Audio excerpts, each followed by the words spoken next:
Akhirnya gue samperin dan gue sangat terkejut di sana, Bang. Gayung berada di posisi yang sama, airnya masih sangat tenang, gak ada apa-apa. Nah, ternyata setelah gue masuk kamar, gue ngeliat bayangan putih, Bang. Bayangan putih itu bukanlah sosok atau makhluk gaib yang bisa kita sebutkan bentuknya gitu. Dia kayak udara yang tiba-tiba membentur dinding.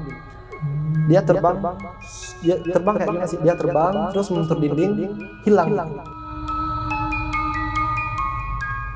Jadi posisinya kaki gue ini ditarik, Bang. Oke.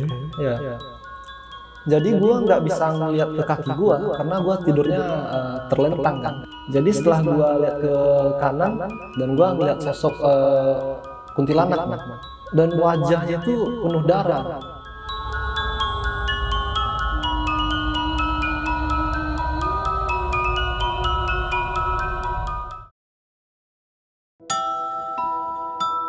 Assalamualaikum warahmatullahi wabarakatuh. Balik lagi di channel Kisah Tengah Malam bersama gue Viko Fugara.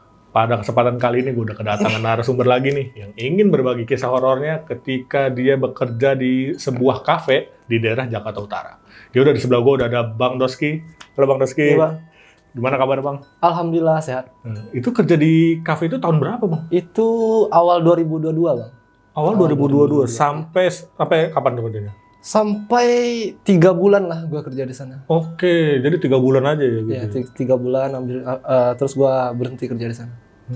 Nah, itu kan tadi yang tadi lu ceritain itu gangguannya di mes ya, Bang ya? Itu ada gangguan makhluk halus di mes tempat saya kerja, Bang. Oke, jadi di kafe ini Abang dikasih tempat tinggal ya gitu disediain ya? mes. Oke. Di mes itu ada berapa pegawai yang tinggal di situ? Itu cuman ada 3 orang, Bang. 3 orang? 4 sama chef sama juru masaknya. Jadi yang tinggal di situ 3 orang, 4 ya? 4 orang. Termasuk yang tadi chef itu Iya, ya? chef. Yang pekerja di kafenya cuma 3 orang, 4 orang sama chef. Dia kan nggak kerja, dia cuma masakin kita gitu. Oke. Dan itu yang ngalamin gangguan lu doang atau ada yang lain sih, Bang? Yang lebih parah sih juru masak, Bang. Oh, dia juga pernah ada gangguan? Yang lebih parah buat kesurupannya juru masak, tapi orang yang diteror di sana ya pekerjanya, dan gua salah satunya. Oke. Dan itu tadi kan di Jakarta Utara ya? Iya, itu di jalan apa sih, Bang, kalau boleh tahu? Itu karena udah lumayan lama ya. Dari 2000, sekarang udah 2023 dan kejadian udah 2022. Saya cuma ingat Swasembada aja. Swasembada ya? Iya, Jalan Swasembada. Nah, dicari tuh Jalan Swasembada dong. Kita nggak nyebutin spesifikasi ya, Bang ya? Pokoknya Jalan Swasembada. Oke. Ya udah nih, bagi kalian yang penasaran dengan ceritanya Bang Doski, tonton terus sampai habis, jangan di skip. Dan bagi kalian yang belum klik tombol subscribe, klik tombol subscribe sekarang agar kita makin semangat memberikan asupan-asupan horor ke kalian. Dan bagi kalian nih yang ingin bercerita juga seperti Bang Doski, bisa langsung DM ke Instagram kita, Kisah Tengah Malam Official, atau hubungi nomor yang ada di bawah ini. Ya udah siap cerita nih, Bang ya? Siap. Kisah Tengah Malam dimulai.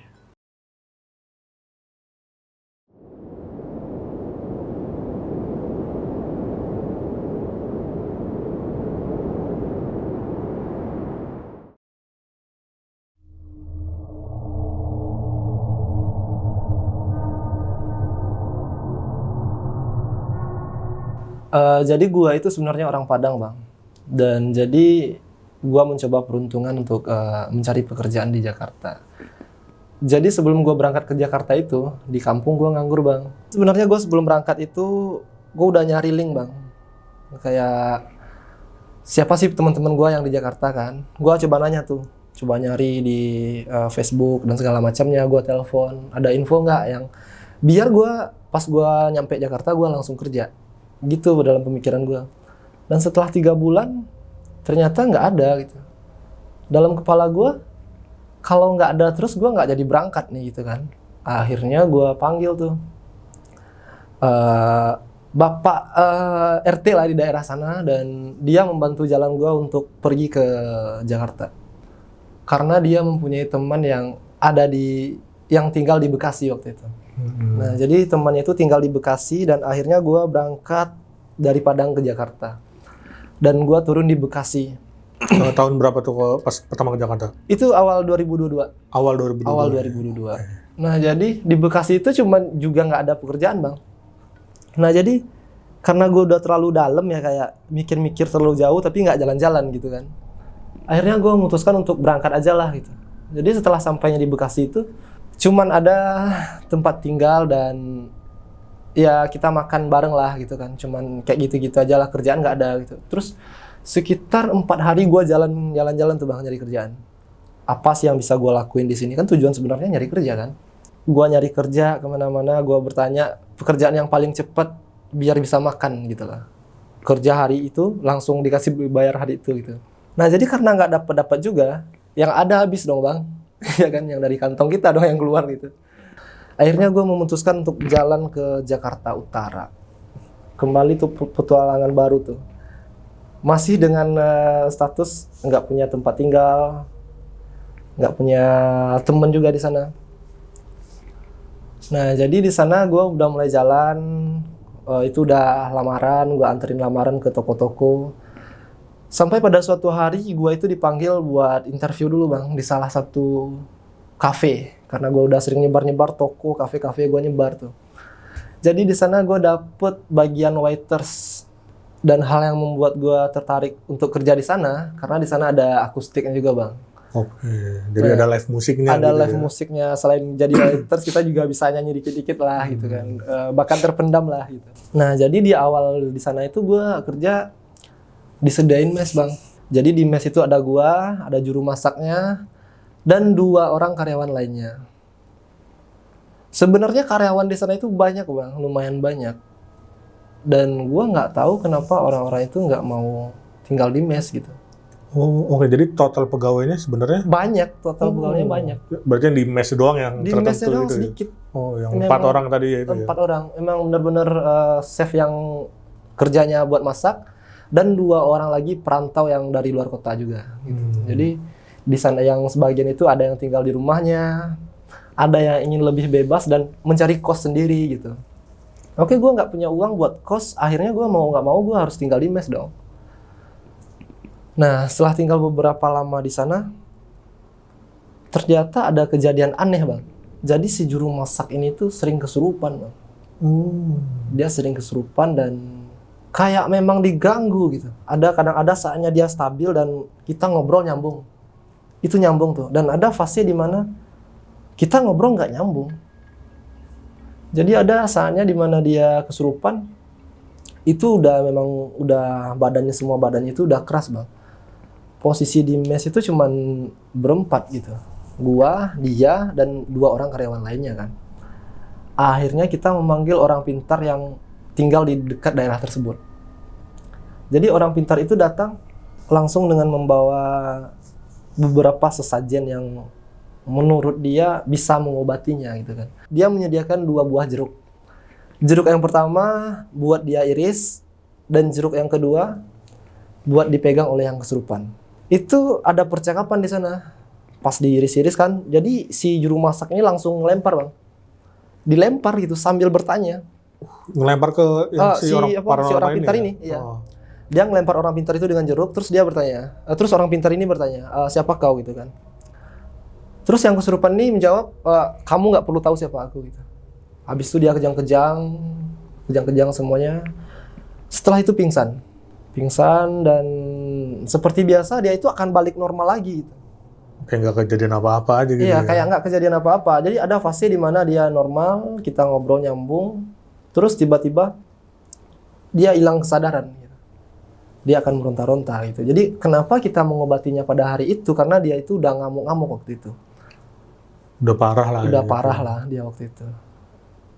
Jadi setelah itu si juru masak ini kita angkat ke kamar, gua dan 2 karyawan lainnya. Orang pintar ini pulang. Dan kita kamarnya juga beda bang. Gua dan karyawan yang berdua ini kamarnya itu juga beda. Itu kejadian aneh yang gua alamin waktu itu. Gua cuma mendengar suara bang. Gua mendengar yang sangat nyata waktu itu. Ada suara gayung yang kayak dilempar orang di WC. Oke. Nah terus ada kayak orang yang sedang mencuci, apakah itu pakaian, pokoknya lagi nyuci aja. Kayak suara air gitu. Kayak suara air gitu, ada percikan. Ada kegiatan lah. Ya ada kegiatan. Dan di sini gue merasa ada gangguan gitu. Akhirnya gue samperin dan gue sangat terkejut di sana bang. Gayung berada di posisi yang sama, airnya masih sangat tenang, gak ada apa-apa. Nah ternyata setelah gue masuk kamar, gue ngeliat bayangan putih bang Bayangan putih di mana tuh? di dalam kamar. Di kamarnya. Setelah gue datang ke WC, gue masuk kamar dan gue ngeliat bayangan putih. Oke. Bayangan putih itu bukanlah sosok atau makhluk gaib yang bisa kita sebutkan bentuknya gitu. Dia kayak udara yang tiba-tiba membentur dinding. Dia terbang kayak gimana sih? Dia terbang terus membentur dinding, hilang gitu. Oke. Nah itulah hal horor yang pertama kali gue rasain di sana. Dan itulah yang membuat gue cukup merinding di sana. Akhirnya setelah kejadian itu gue merasa tempat tinggal itu benar-benar gak aman bang. Ada sekitar 2 hari setelah kejadian itu gue mencoba untuk keluar tengah malam buat sekedar ngerokok aja di luar sambil ngopi gitu. Dan gue mendengar ada yang mukul-mukul tiang listrik bang. Jam berapa tuh? Itu jam 3 malam waktu itu. Jam 3 malam. Dan jadi gue orangnya memang kalau gue lagi nikmatin sesuatu itu apa aja mungkin gue akan santai gitu loh. Lebih ke curiga gitu. Apa sih gitu. Nah jadi pertama gue mendengar ada yang mukul-mukul tiang listrik kan. Kayak dipukul sekali gitu kan. Masih gue dengerin tuh. Gue masih penasaran kan. Ini orang apakah setan gitu kan. Terus 2 kali. Nah terus denger lagi gitu. Gue mencoba untuk berpikir positif dulu bang. Ini orang gak sih gitu kan. Akhirnya karena udah jam 3 dan gak ada yang keluar dari rumahnya gitu. Dan setelah gue mendengar suara itu, untuk yang ketiga kalinya, gue memutuskan untuk mendekati tiang listrik itu bang. Gue cek di lingkungan sekitar, apakah mungkin tetangga yang belum tidur atau ada orang yang ronda gitu kan. Dan ternyata memang tidak ada apa-apa.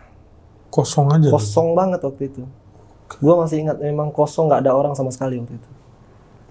Akhirnya gue memutuskan untuk balik ke dalam mes gue dengan juru masaknya udah seperti biasa, kadang juga ketawa-ketawa sendiri bang. Sesering itu jadi dia? Iya, dia emang sangat nggak stabil, kadang ketawa-ketawa aja, kadang mukul-mukul gitu. Tapi kalau kita nanyain kenapa ya dia juga bisa bilang nggak apa-apa gitu. Jadi yang kita lihat itu aneh bagi dia wajar gitu loh bang. Di alam bawah sadar dia mungkin. Iya, tapi yang ketika kita nanya, lu kenapa ya, dia akan jawab nggak apa-apa gitu. Nah jadi habis kejadian itu, setelah ngelihat juru masak itu yang ketawa-ketawa dan setelah nanyain keadaannya, gue balik lagi ke kamar dan gue tidur dan esoknya gue kerja lagi bang. Dan di lokasi kerja waktu itu ternyata teman-teman gue yang 2 orang ini, karyawan itu juga sering melihat itu katanya. Melihat yang mana? Dia juga sering melihat bayangan putih katanya bang. Oke, yang tadi di tembok nabrak tembok. Yang di tembok itu dia juga sering melihat itu katanya. Karena dia pegawai lama, karyawan lama udah lebih tahu tempat itu dari gua dong gitu kan. Jadi dia katanya juga sering melihat itu, dan kalau sekedar bunyi-bunyian di WC atau bayangan putih, dia udah sering katanya. Oh, ternyata gua yang baru gitu. Jadi nggak cuma abang doang yang dengar. Iya, ternyata bukan gua doang yang merasakan hal-hal itu. Ternyata mereka juga ngerasain dan bagi mereka itu udah biasa gitu. Gua sempat nanyain tuh kenapa nggak ngekos di tempat lain aja katanya. Lebih irit katanya kan. Kan kita orang perantau mikirin itu kan. Dan katanya biar bisa nabung dan segala macamnya lah, bisa beli ini dan itu gitu. Nah, akhirnya setelah sekitar 3 minggu gua kerja di sana, akhirnya si chef ini kesurupan lagi, Bang. Itu sekitar jam 1:30 malam waktu itu dia ngamuk-ngamuk lagi bang. Piring, lemari udah ditendang-tendang, piring udah dilempar-lempar sama dia. Dan kita coba untuk memegang dia kan, dan ternyata memang kuat bang, memang sangat kuat, dan kita pun terjatuh gitu. Dan akhirnya karena kita udah capek dengan hal yang seperti itu, kemudian juga dia akan sadar lagi kan, kita biarin dan kita tidur. Dan setelah si chef ini kesurupan, gue tidur, dan habis itu gue di hari-hari berikutnya gue kerja lagi bang. Dan gue juga melihat hal yang cukup aneh bang di lokasi kerja. Nah karena mes kita sama lokasi kerja itu juga lumayan dekat. Dan waktu itu gue ngelihat sosok kayak orang bang. Itu lagi kayak memesan makanan di sana. Kan kita tutupnya jam 9:30 ya. Jadi sekitar jam 9 malam itu gue ngeliat ada yang ngantri juga bang buat pesan makanan gitu. Masih ada yang datang lah gitu Ya ada yang datang. Dia posisinya paling belakang bang. Setelah gue cek, gue samperin ternyata nggak ada. Yang tadi ngantri itu yang Ya dia cuma ngikut antri aja gitu. Dan itu dia murni pakai baju putih aja bang. Dia pakai baju putih dan kakinya nggak kelihatan karena kayak jubah gitu bang. Sekilas terlihat kayak lebih nyata gitu. Kayak memang lebih nyata dan gue berpikir itu orang dari jauh gitu. Dan ternyata nggak ada. Cuman yang di antrian di depan itu orang. Orang tetap orang. Dan setelah kejadian itu gue kembali kerja bang. Seperti biasa gue kerja masuk siang, pulang malam, dan hari-hari pun berlalu. Dan jadi ada sebuah momen di mana gue harus ngelihat setan itu dengan secara nyata. Jadi waktu itu gue kurang enak badan bang. Nah jadi badan gue kurang enak. Dan gue rencananya ingin libur bang. Gue pengen libur tapi gue udah ngambil jatah libur bang. Di hari-hari sebelumnya gue udah ngambil jatah libur gitu. Jadi gue nggak bisa lagi nih buat libur di waktu gue sakit gitu kan. Nah jadi gue putusin buat memaksakan diri untuk kerja gitu. Selesai kerja, beres-beres semuanya, akhirnya gue balik lagi ke kamar. Gue nyampe kamar dan di mes, dan abis itu gue tidur. Dan jam 3:30 pagi itu gue kebangun bang. Dan gue kebangun, badan gue nggak bisa gerak sama sekali bang.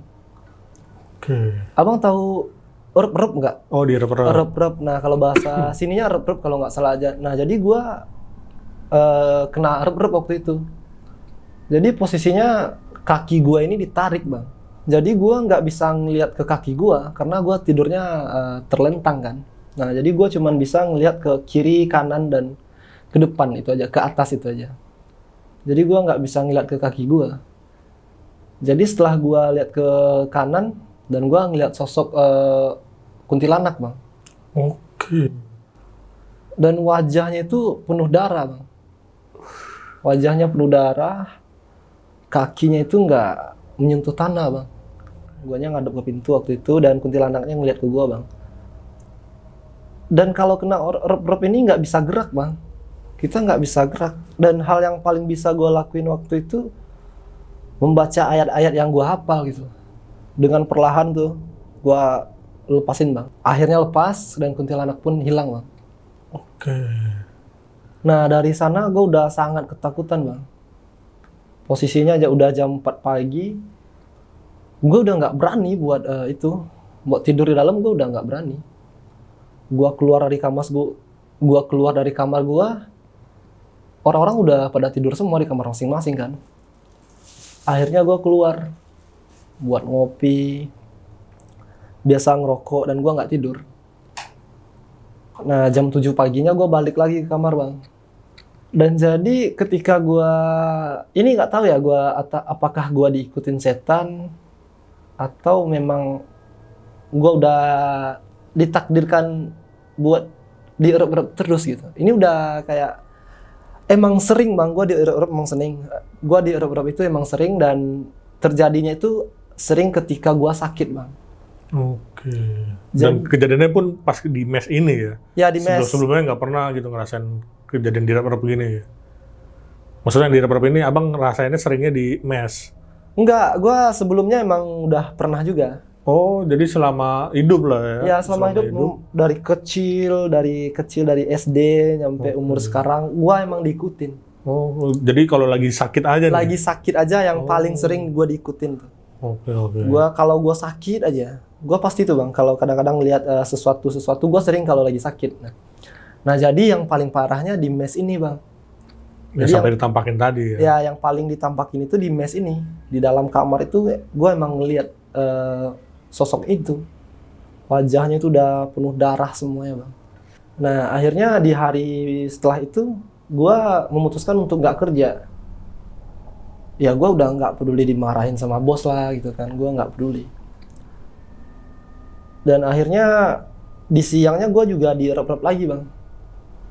Siang-siang gitu ya? Itu siang-siang. Gue nggak tahu gitu apa sosok yang dibalik gue nggak tahu. Pokoknya gue sering diganggu bang. Entah itu siang, entah itu malam. Pokoknya kalau gue lagi sakit aja, gue sering direp-rep. Ini mata ini bang, waktu gue di siang itu kayak ngantuk aja gitu. Gue berdiri nggak bisa, pokoknya berat aja gitu.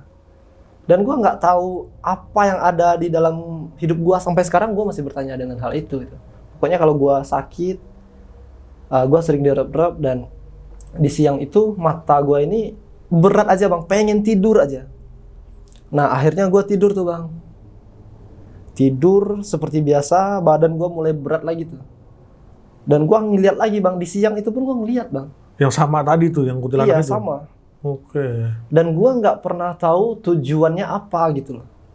Itu yang gue membuat pikiran gue agak terbeban waktu itu. Kenapa dia harus menampakkan diri ke gue gitu. Di siang itu gue ngelihatnya dengan posisi yang sama, masih ngadep ke gue bang. Itu semua Siang padahal ya? Iya siang, pokoknya rep-rep aja. Kayak Kalau bahasa sononya? Bahasa sononya itu taimpi setan tuh bang. Oke. Di taimpi antu lah gitu. Jadi sering bang gue digituin. Jadi setelah gue cuman rutinitas gue kayak gitu aja bang. Cuman ketika gue kena itu, gue akan baca ayat-ayat gitu. Ayat-ayat yang gue hafal, ayat kursi gitu gue baca. Dan akhirnya, bahkan gue bisa praktekin di mana tangan gue berat bang. Gue giniin kan. Nah, akhirnya lepas tuh bang. Kayak susah gitu ya mau gerak. Susah ya? banget, kayak gimana kita melepaskan sebuah benda gitu kan di tangan kita kayak gitu. Nah gitu bang, kalau mau diekspresikan gitu. Nah habis itu setelah selesai badan gua udah bebas semuanya, gua keluar dan gua pergi ke tempat teman gua bang. Gua nongkrong di sana dan gua bercerita tuh di sana, dan gua ngelihat sosok gitu gua, perempuan kuntilanak. Ini teman gua ini di luar pekerjaan, bukan karyawan, pokoknya teman yang tinggal di daerah sana juga. Akhirnya dia ngasih saran gue buat lebih tenang gitu.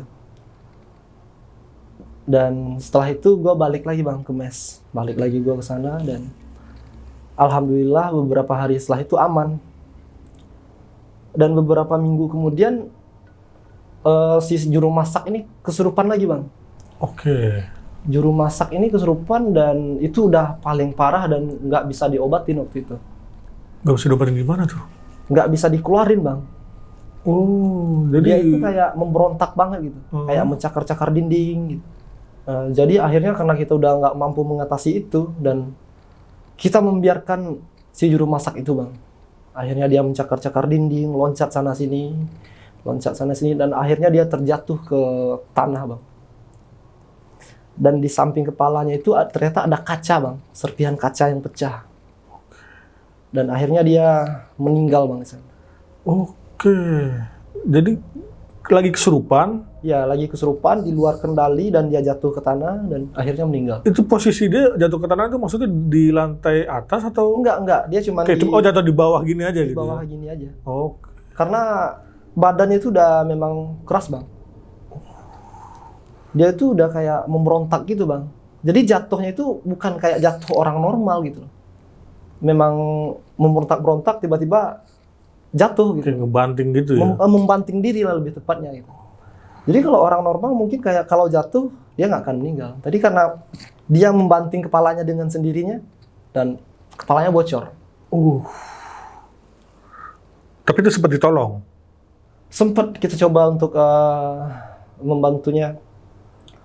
Sempat waktu itu kita panggil warga daerah sekitar, daerah tempat-tempat tersebut, dan akhirnya dia sudah nggak terselamatkan bang. Akhirnya si juru masak ini meninggal. Meninggal di tempat? Meninggal. Karena dia ngejedotin diri ya ke lantai? Karena dia membantingkan dirinya bang. Oh, dia ngebantingkan diri? Membantingkan dirinya sama jatuh itu berbeda. Kalau jatuh mungkin belum jatuh. Nggak sampai meninggal lah ya kalau sampai meninggal. Berarti kan kenceng gitu dia. Kencang dibanting gitu kan, dan itu pun juga keinginannya dia gitu. Dia udah dikendalikan oleh setan ini gitu.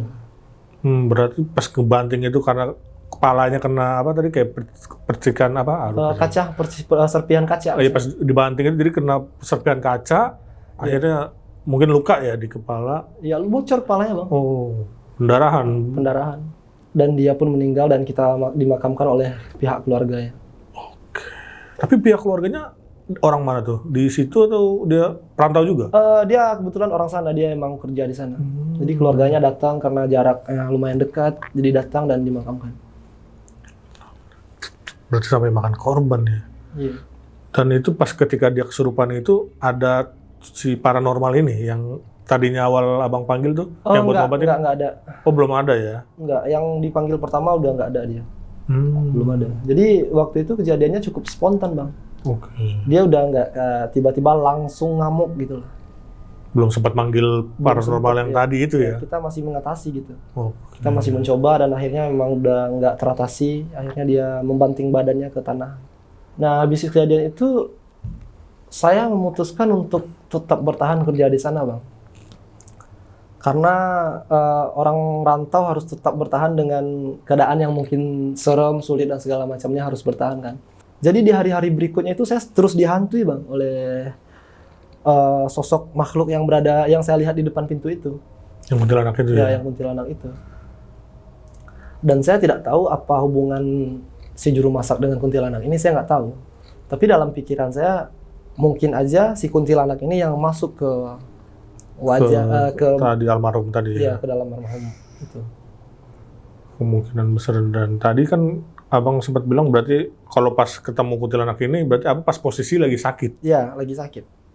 Cuman lagi sakit aja ya? Cuman lagi sakit aja. Oke. Jadi kalau ketika gua nggak lagi sakit, gua merasa merinding aja di sana, bang. Dalam kamar gua merinding, udah sekitar beberapa hari gua di sana dan merinding terus dan merasa ada terus yang ngeliatin gitu. Dan akhirnya gua memutuskan untuk berhenti kerja di sana, bang. Gua berhenti kerja di sana dan semuanya udah aman dan gua mencari pekerjaan lain di daerah Jakarta. Berarti tahan kerja di situ cuma sampai berapa? 3 bulan ya tadi? 3 bulan. Oke. Saking seremnya juga sih kayak gitu. Iya. Kesurupan sampai memakan korban itu jarang terjadi sebenarnya. Iya. Karena kan kita tahu sendiri kalau orang kesurupan biasanya kan kayak nggak melukai diri gitu. Iya. Kayak mungkin cuma ngomong atau apa. Iya. Cuman kalau ini sampai membanting diri itu udah gila sih kalau menurut gua. Nah, pas kejadian gitu yang bertahan kerja di situ siapa aja, Bang? Itu anak-anak masih sih, bang. Masih sih. Tapi percakapan gua terakhir sama 2 karyawan ini, dia berencana buat nyari kos-kosan yang lebih aman katanya. Oh, pengen pindah gitu. Pengen ya. pindah katanya. Berarti di mes itu udah mungkin mereka udah merasa nggak nyaman nih. Iya, di mes mereka itu. udah merasa nggak nyaman dan kita itu waktu di sana udah diem-diem aja, bang. Nggak terlalu yang kayak bercanda-bercanda, memang udah nggak gitu. Auranya tuh udah beda di sana. Nggak yang kayak lepas hahaha, nggak. Kita udah memang bicara seperlunya aja di sana. Dan ketika kejadian itu warga pada tahu berarti tuh Bang ya, tetangga atau sekelilingnya gitu.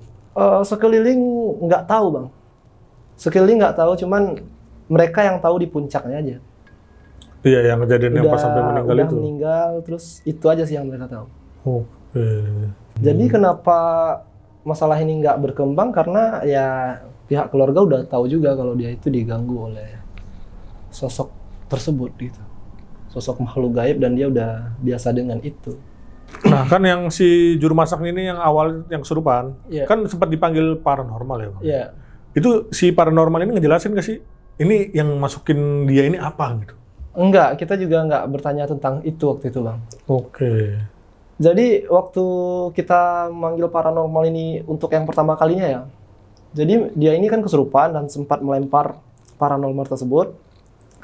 Dan kejadian itu udah lumayan malam waktu itu dan kita udah nggak sempat bertanya gitu. Jadi kayak seadanya aja, yang penting ngobatin dia dulu lah ya, gitu ya. udah pingsan, akhirnya paranormal balik. Oke. Dan belum sempat ditanya ya itu yang masuk ini apa nih? Iya. Kemungkinan besar tadi kan bilangnya kuntilanak ya yang Ya, dan dalam pikiran gua yang masuk itu adalah kuntilanak yang sering gua yang lihat. sering nampakin itu ya. Yang sering menampakkan diri gitu. Oh.